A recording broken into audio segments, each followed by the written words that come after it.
Bonjour petits et grands lecteurs, j'espère que vous allez bien. On se retrouve aujourd'hui pour le book haul du mois de juin. Et j'ai pas été très sage non plus en juin. J'ai reçu quelques services presse, j'ai acheté quelques romans de fantasy et j'ai acheté aussi un petit peu des romans graphiques et du manga. Et je vais vous présenter ça tout de suite. Cette vidéo est en partenariat avec la plateforme Nextory. Nextory est une plateforme de lecture qui vous propose tous les formats de lecture, que ce soit du livre audio, du e-book, de la presse, de la BD, du contenu exclusif audio. Aujourd'hui, je vous propose une offre exclusive de 45 jours d'essai gratuit au lieu des 14 jours habituels pour le grand public via le lien que je vous mets juste en barre d'infos. Nextory, c'est un peu plus de 350 000 titres, voilà, dans des genres assez différents, donc vous allez forcément trouver ce que vous avez envie de lire. Vous allez notamment retrouver des titres de fantasy assez connus, donc comme The Witcher, Dune, Le Seigneur des Anneaux et l'œuvre de Tolkien, mais aussi des choses qui sont un peu plus nouvelles. Je pense notamment à Stream Sailor, qui me faisait de l'œil. Là, j'étais très intéressée notamment par le livre audio des Sœurs Carmine, qui est de Ariel Holtz, qui me tente beaucoup.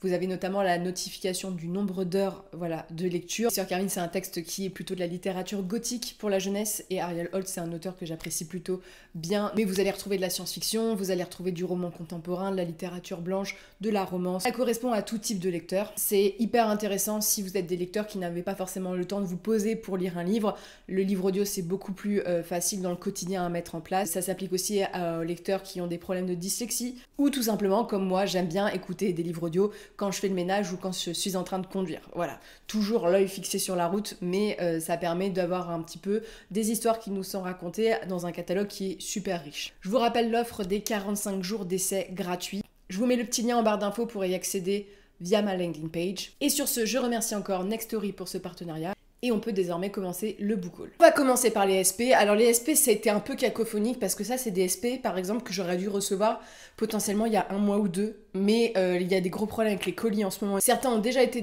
présentés sur la chaîne, si je dis pas de bêtises, mais je vous présente un petit peu tout. Alors, en roman, de la part de Pocket, j'ai reçu 3 romans. Le premier, c'est Après nous, les oiseaux, de Raquel Aslund. Donc c'est un très court roman, qui est un roman de post-apo avec une jeune fille dont on apprend assez progressivement dans le texte qu'elle a été élevée par une femme sur une île un petit peu en état de décrépitude, hein. Il y a beaucoup de choses qui flottent, il y a eu des inondations, des bâtiments détruits, ce genre de choses, et elle fait tout pour survivre. C'est un roman qui se veut très poétique. Pour moi, c'est de la fantaisie qui peut être aussi lue par des lecteurs de non-fantaisie, voilà, des lecteurs de littérature blanche. C'est un texte qui a quand même un peu des prétentions littéraires, très court, très poétique. Voilà, qui est plus poétique que travailler sur le world building, mais un très joli texte. Alors ça, je sais que je vous l'ai présenté parce que cette série était très attendue, parce que on est tous un petit peu fans de cette autrice. C'est Aurélie Wallenstein. Donc avec L'épée, la famine et la peste, ça fait 3 fois que je répète le titre parce que je ne retiens jamais dans le bon sens. C'est une duologie, je crois que c'est une des premières duologies que Aurélie Wallenstein a écrites, et ça a été une duologie plutôt sympa à découvrir. Je vous en ai déjà parlé sur la chaîne, ça a déjà été chroniqué dans un update lecture, mais la fin, la peste, l'épée, la famille, la peste, bref, qu'importe l'ordre, c'est l'histoire d'un monde où les araignées ont un petit peu pris de la place. Ces araignées font beaucoup de mal autour d'elles, elles peuvent s'insinuer dans l'esprit des gens, et notamment elles se seraient insinuées dans l'esprit du roi qui est donc extrêmement malade, et on va suivre 3 personnages essentiels. Le premier, c'est un ancien soldat qui a perdu son fils et qui croit le reconnaître dans l'œil d'un cerf qui va tout faire pour protéger. Et au cours de sa route, va faire la rencontre d'un jeune garçon qui est prétendument un métamorphe, donc il est jugé comme un loup-garou et il aurait tué la jeune fille dans son village qui a essayé de l'arrêter. Et donc il est en fuite, il va le prendre sous son aile parce que l'enfant est assez jeune pour le coup.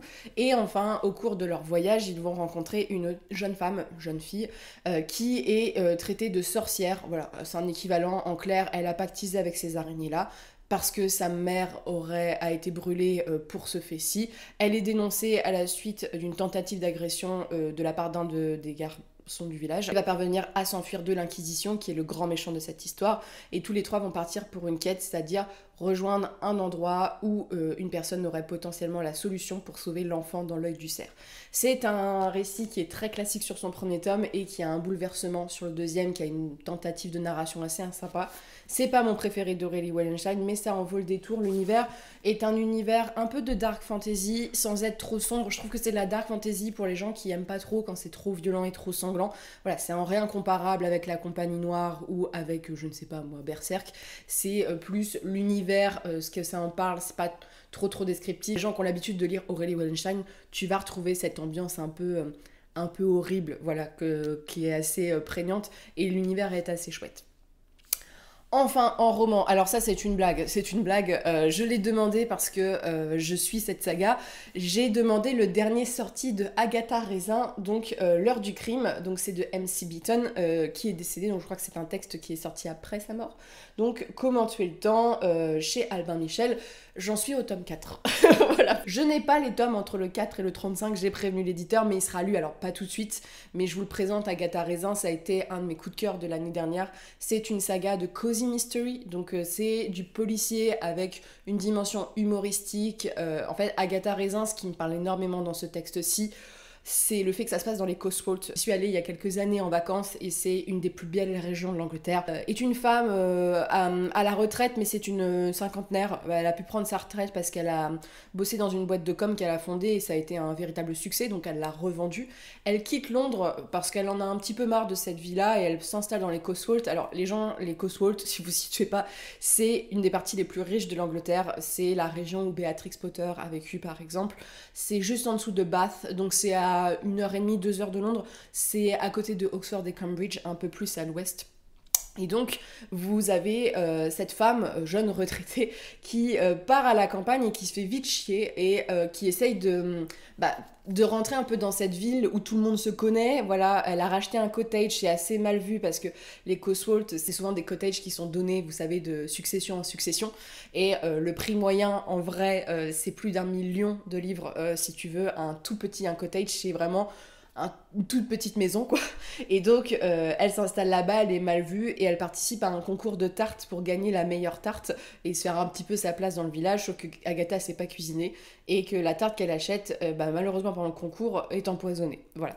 Donc c'est des enquêtes avec un personnage, alors Agatha elle est un peu agaçante parce que c'est pas le genre de personnage que j'aime suivre habituellement, mais en fait c'est tout l'univers, j'aime bien aussi le personnage masculin du texte, et c'est des questions que je trouve intéressantes sur le fait d'avoir une femme dite mature qui essaye de trouver l'amour, qui a des questionnements et c'est assez intéressant et les enquêtes sont drôles. Moi j'aime bien revoir les personnages. Voilà, c'est un peu ma petite Madeleine de Proust, mais j'adore et je suis très contente de l'avoir reçu et c'est quelque chose qu'on lit en famille. Pour les BD, j'ai reçu des humanoïdes associés, 3 œuvres. La première, c'est donc Détour par Epsilon, la suite et la fin de cette duologie post-apo où on suit ce personnage qui est une personne enceinte qui a été chassée de sa ville. On est dans un monde où il y a une grande ville protectrice. Aux abords, c'est désert, c'est considéré hyper dangereux parce que les humains sont devenus des animaux quasiment. Et elle va tout faire pour rejoindre Epsilon, c'est la ville autre qui aurait pu l'héberger, enceinte. Et sur sa route, elle va faire la découverte de ce qu'est la réalité et appréhender aussi le statut de mère, voilà, et faire la rencontre d'un homme qui vit un peu comme un Robinson Crusoe et d'une certaine manière. C'est assez violent et tout, mais ça parle beaucoup de l'humanité et c'est hyper intéressant. J'ai beaucoup aimé et surtout le rôle de mère, le rapport qu'on a à l'enfant et la trahison et ce genre de choses, c'est assez touchant. Ensuite, je l'ai lu, je ne voulais pas encore chroniquer, mais il y a le 2e tome de Mechaniki, c'est à la base, je crois, un magazine qui était disponible sur internet. C'est un fanzine, voilà, c'est ça, qui est belge, et c'est une histoire assez sympa. J'aime bien Mechaniki parce que c'est l'histoire de cette jeune fille qui vit sur une planète où il y a une maladie assez horrible qui est en place et que les gens se figent en pierre. Son père est parti il y a 10 ans pour trouver un sérum, il n'est jamais revenu et cette jeune femme se dit je vais partir aussi à cette chasse au sérum parce que il y a beaucoup de gens de son village qui meurent, voilà, qui disparaissent. Elle a peur que sa famille, sa mère, sa sœur soient les prochaines. Et au dehors du village, il y a des créatures, il y a des bêtes qui dévorent.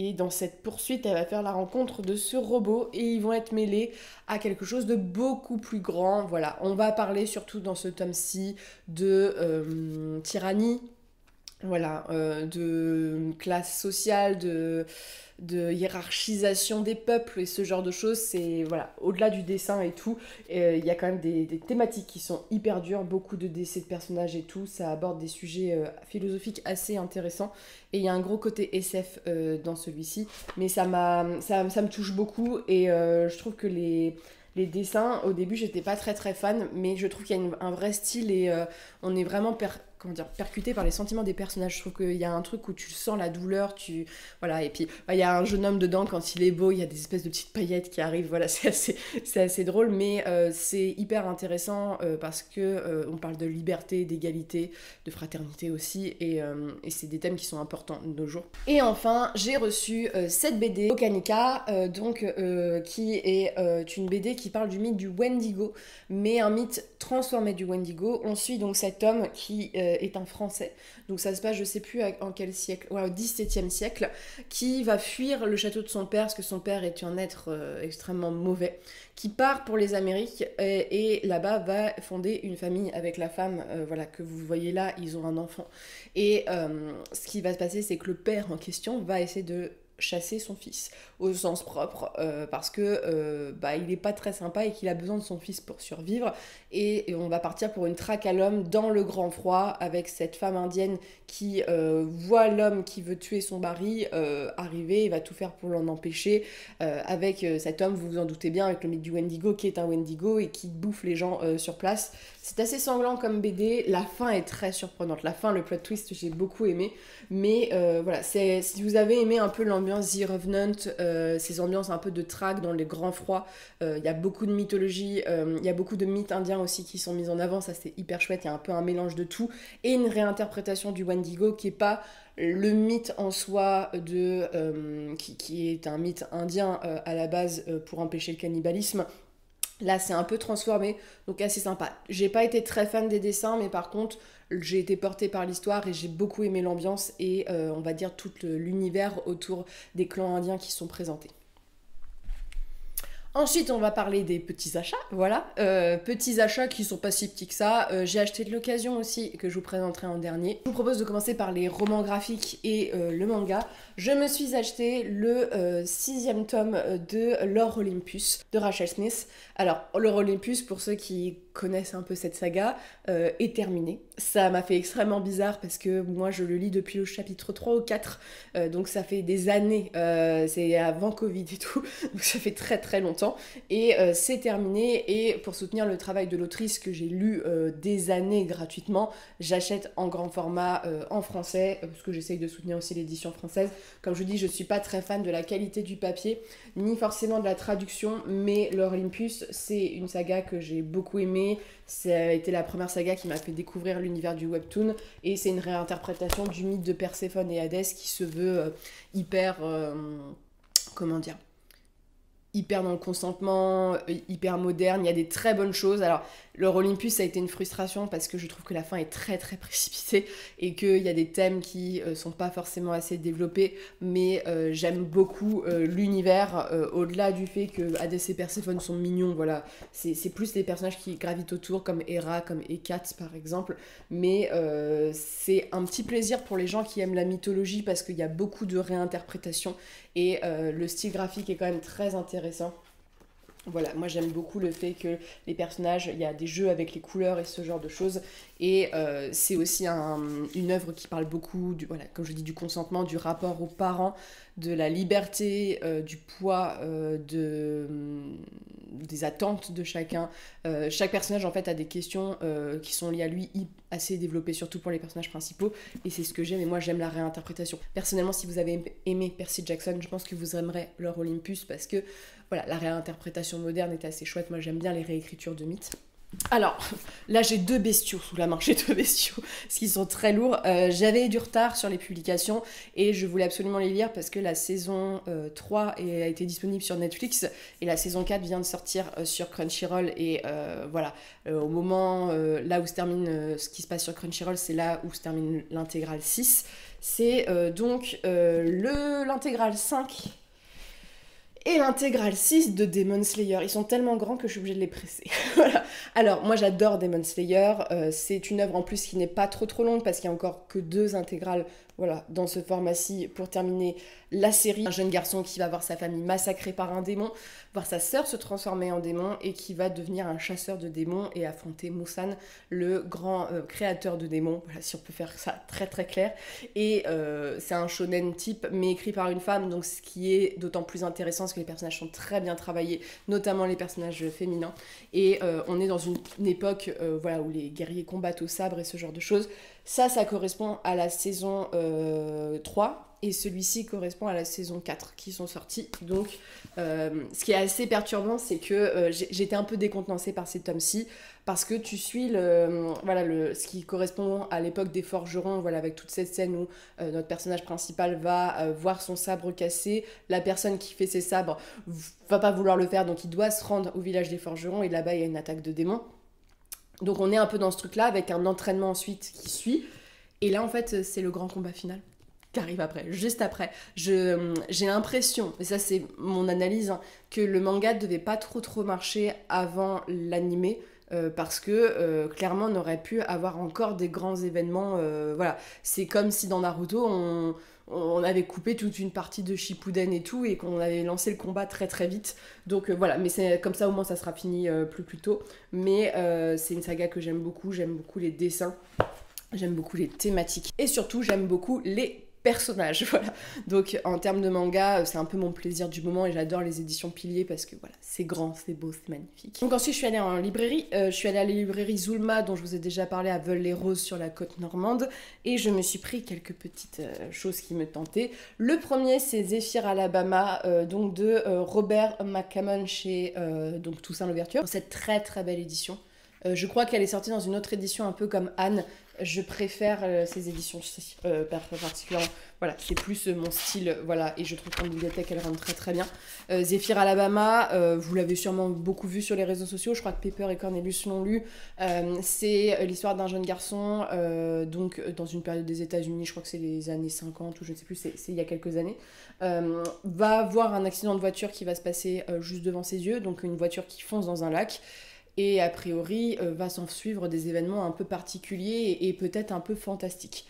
Donc j'ai hâte de le lire, surtout que Toussaint Louverture m'a rarement déçue et que j'avais envie de relire un de leurs textes pour le coup. Je dis ça, mais je suis en train de lire Cathy. Voilà, je vous le présente. Je l'ai enfin acheté. J'avais très envie de l'acheter dès sa sortie. Voilà, j'ai commencé hier soir. Je suis assez emportée. Il est un peu dégueu, je trouve, pour le coup. Cathy, donc c'est de Robert McDowell. Les éditions Toussaint Louverture publient tout ce que McDowell a écrit, parce qu'il a écrit beaucoup de textes. Hein. C'est un auteur qui a été assez populaire aux États-Unis il y a quelques années. Et donc dans Cathy, vous suivez l'histoire de Philomela, qui est une jeune femme qui vit dans la pauvreté avec sa mère, qui a une amie assez proche, très riche, et qui vit très mal le fait parce que cette amie est horrible, lui parle super mal. Elle se voit confrontée à sa classe sociale et ça lui fait beaucoup de mal.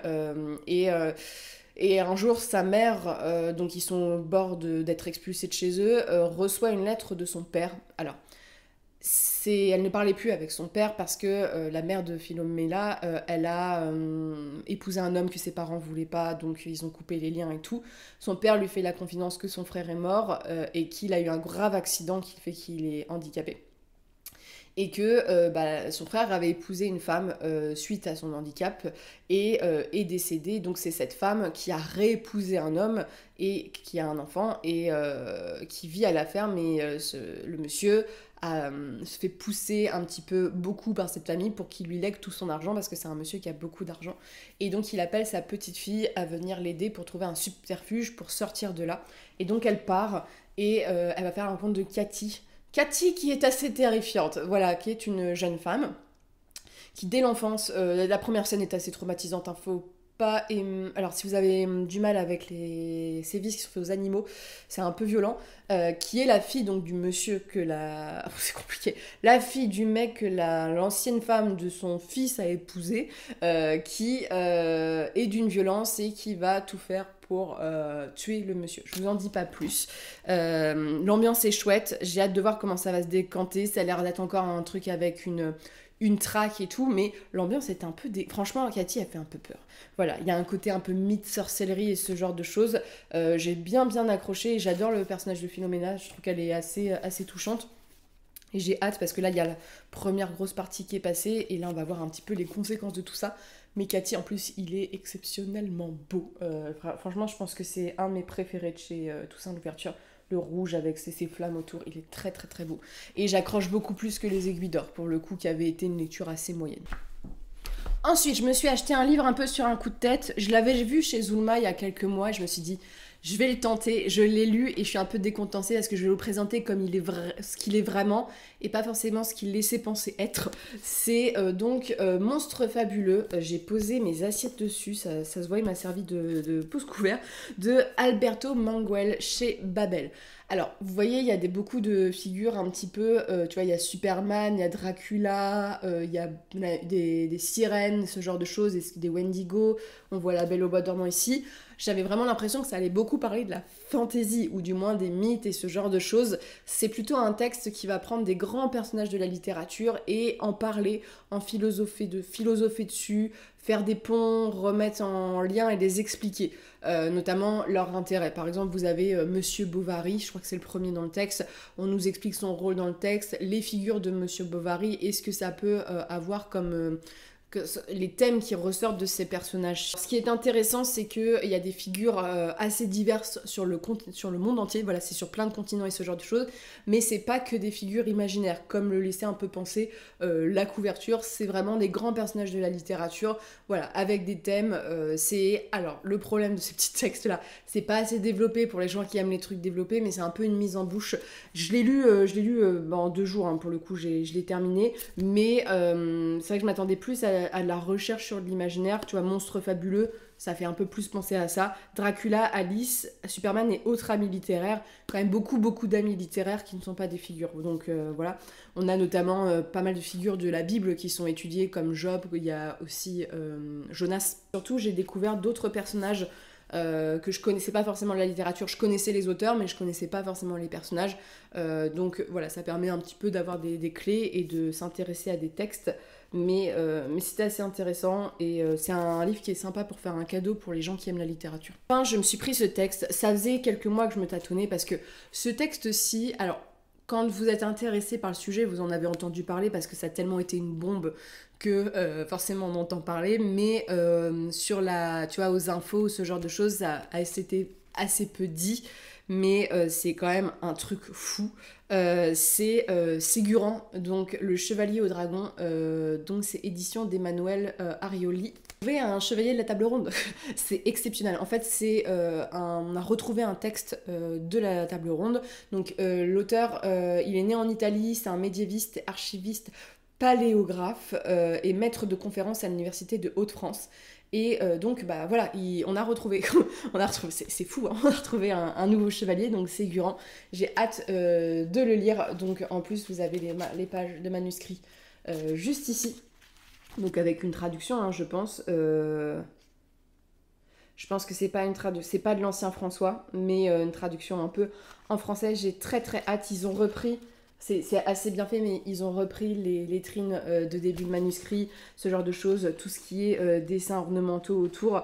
Donc voilà, après, bon, vous savez que j'adore la littérature médiévale, hein, c'est un peu particulier, mais c'est une giga nouvelle. Hein. Je dis pas qu'on a retrouvé l'Atlantide, mais c'est quand même fou qu'on ait retrouvé un chevalier de la table ronde disparu. J'ai pas l'impression qu'on en a fait tout un plat alors que c'est exceptionnel, mais c'est chez les belles lettres. J'aime beaucoup la couverture.